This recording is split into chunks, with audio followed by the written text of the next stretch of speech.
What's up everyone, today I'm bringing you Streets of Rage 4, which is published by .mu and released on April 13th, 2012 for the PlayStation, Steam, Switch and Xbox One. For those of you who don't know, Streets of Rage, also known as Bare Knuckle in Japan, was a very popular beat-em-up series that saw its first release, Streets of Rage 1 in 1991 and its last, Streets of Rage 3 in 1994. The series had it all. Good music, solid gameplay, and charismatic characters, so it was only natural that people would be left wanting for more. However, it would only be 14 years later that the franchise would officially resurface, by the hands of .mu, Lizard Cube, and Guard Crush Games, with the game being publicly announced in August 2018. As much as fans got excited to finally see a new Streets of Rage game being developed, doubts inevitably arose.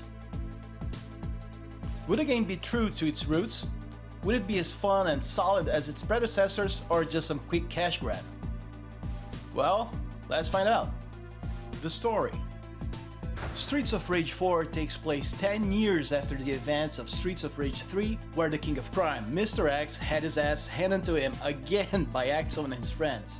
In the game's present day, Wood Oak City has been taken over by new lords of crime called the White Twins, and yes, you guessed it, they're Mr. X's kids. As you progress through the game, you find out that the White Twins, and I'm not making this up, want to seize control over everyone's minds using bad dubstep music. And who's going after them? An older Kurt Cobain, an 80s rocker chick, a younger chick who's probably into punk music, her badass father who probably listens to some mean R&B music, and a giant man that most likely listens to Black Label Society. So yeah, the White Brats managed to piss off the worst type of people they could possibly find. People with good taste in music. Now, before we move on, I ask you to remember to hit that like button and also subscribe to this channel. There's a lot of good stuff on the way, and your support helps a lot. And if you enjoy my content and want to help me make more videos like this, consider checking out my Patreon page. I'll leave the links on the description. The main characters. You start with 4 characters to choose from: Axel, Blaze, Cherry, and Floyd, with Adam, the badass cop, being unlocked just after a few missions into the game. He comes in to show people how it's done, okay? Seriously, he's like a Muhammad Ali reborn that decided to start also kicking people. For fun. They all play very differently from each other. Axel is a very straightforward character with a good balance between offense and defense. You don't need much to perform well with him, so if you're absolutely new to the genre, he's pretty good for you to get a general feel of the game. His powerful air special covers a lot of ground and is perfect for steamrolling through mobs. His Grand Upper can be chained into his Pommel special move, and his star move is pretty much like Ken's Shinryuken. It sends enemies flying and allows for more air juggling madness. Blaze, my personal favorite, leans heavily into combos and mix-up games using bounces, specials, and cancels. For example, you can follow up her double tap attack with a flying kick, cancel it into 2 air specials, land, do another double tap attack, another flying kick, and cancel it into 2 more air specials. Trust me, remember this sequence, you'll be doing this a lot. She's a bit more difficult to master than Axel, but trust me, if you put in the effort and learn a few more refined combos, you'll be demolishing thugs like there's no tomorrow. Cherry is the speed demon of the cast, and also the only character from Streets of Rage 4's lineup that's able to run. Her damage output is a little lower than the rest of the other characters, but she more than makes up for this with a variety of moves. Her dash attack is almost god tier, her kick bounce will get you out of sticky situations and can be followed up with a diving punch, she can use her aerial special attack pretty swiftly in the middle of a combo, and her star move covers a big portion of the screen. She's definitely a very fun character to master. Floyd is the walking tank. I already told you Blaze is my favorite, but Floyd comes in very close. He might be the slowest of the bunch, but his skills and strength more than make up for this. His double tap forward attack is a beast for crowd control and overall damage, his grab animation allows you to perform double smashes by grabbing 2 enemies in tandem, and you can even use the Soria SOBs as projectiles. It's fun. Try grabbing a thug, then go for a jump throw and immediately tap the special attack button. That's a pretty quick and efficient combo finisher. And also, his star move has him going full Iron Man, with a gigantic cannon that has the longest reach out of all star moves. And lastly, Adam, another favorite of mine. Now, think of him as a mix between Axel and Cherry. He's fast, powerful, launches enemies on the third standing hit of a normal combo, and has massive combos to deal using wall bounce. A quick example of a combo would be attack twice, grab, attack 3 times, standing jump kick, and then an air special. This is just a very quick combination, there are many more to be done.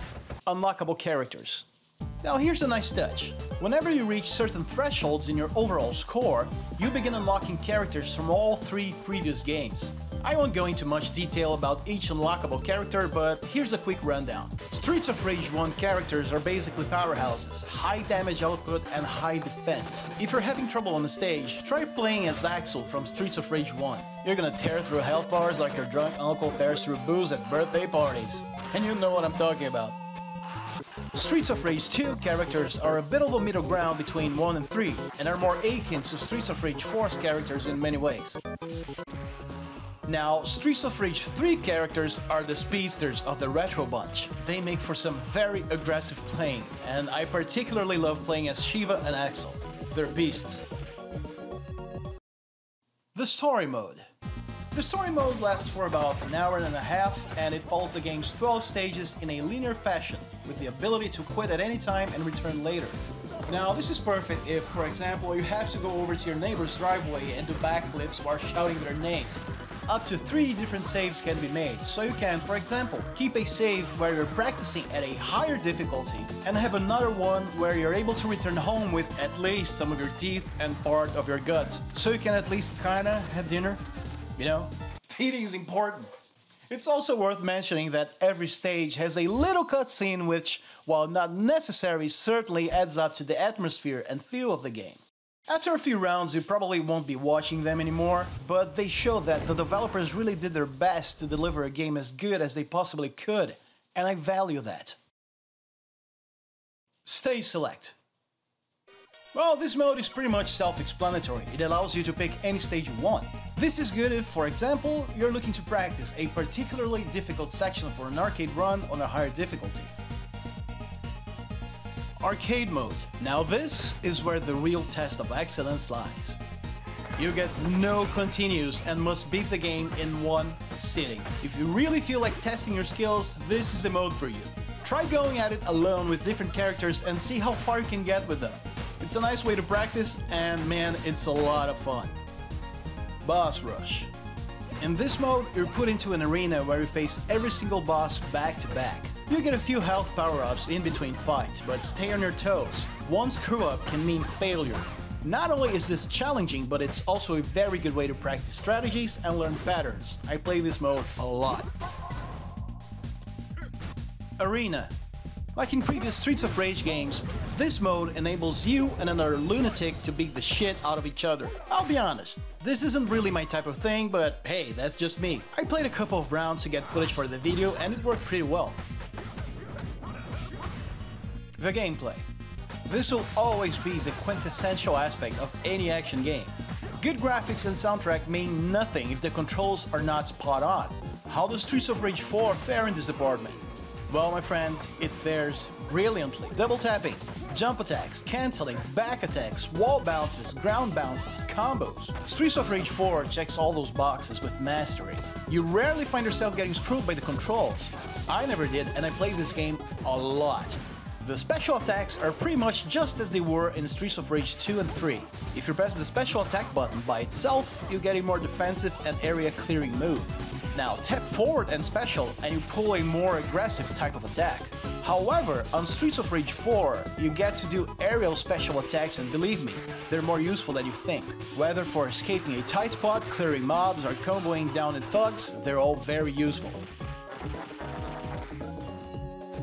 However, the developers added a really nice touch to Streets of Rage 4. Special moves, both offensive and defensive, don't drain your health right away. Upon use, you'll notice that a portion of your health bar will turn green. Now, if you deal enough damage to your enemies, you'll be able to totally regain the health used to perform your special moves. This is a huge game changer in terms of offense, defense, and combos. But don't get too trigger happy with them though. If you're hit before you finish restoring the green section of your health bar, whatever wasn't restored will be lost. Combos. The developers learned a lot from fighting games. You beat the living shit out of a thug and slammed him on the ground. You kicked poor Galcia at a wall and probably broke his back in the process? Well, sucks to be them, because you can keep your combo going with smart use of wall bounces, ground bounces, special attacks, and star moves. If you pay a little bit of attention, you surely discover a few combos on your own, easily. And if you want to get serious about it, there's plenty of great videos out there showing advanced ways of demolishing mobs with style.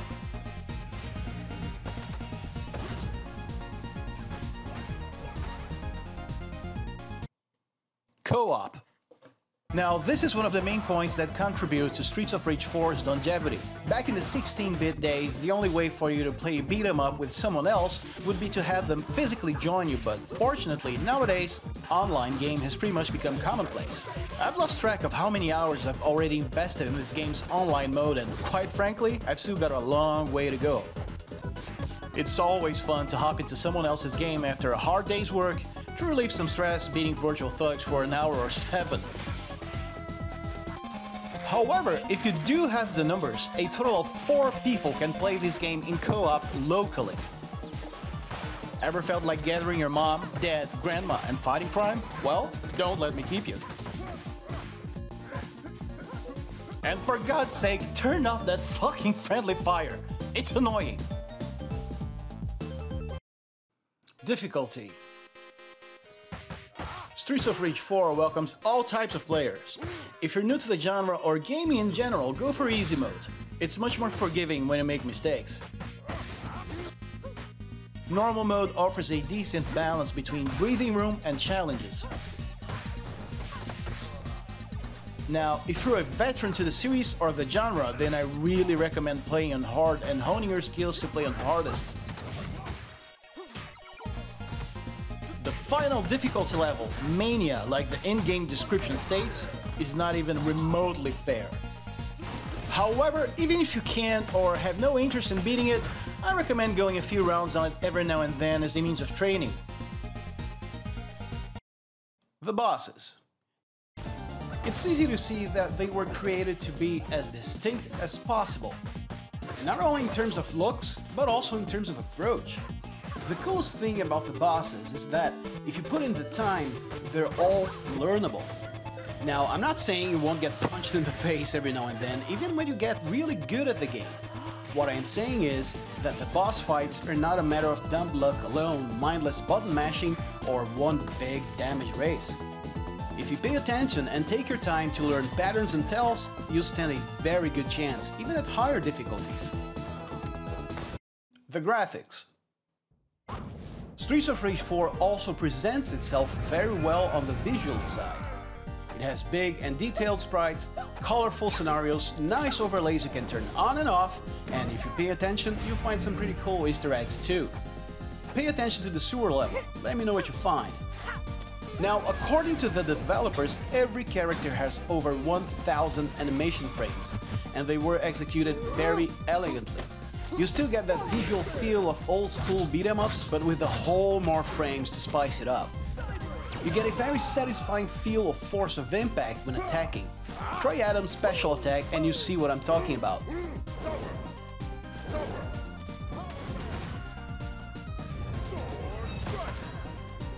The soundtrack. Now listen, you can't possibly talk about Streets of Rage without mentioning the soundtrack. That'd be like talking about Ubisoft without talking about half-baked games. You just can't. Now, how does Streets of Rage 4 do in this department?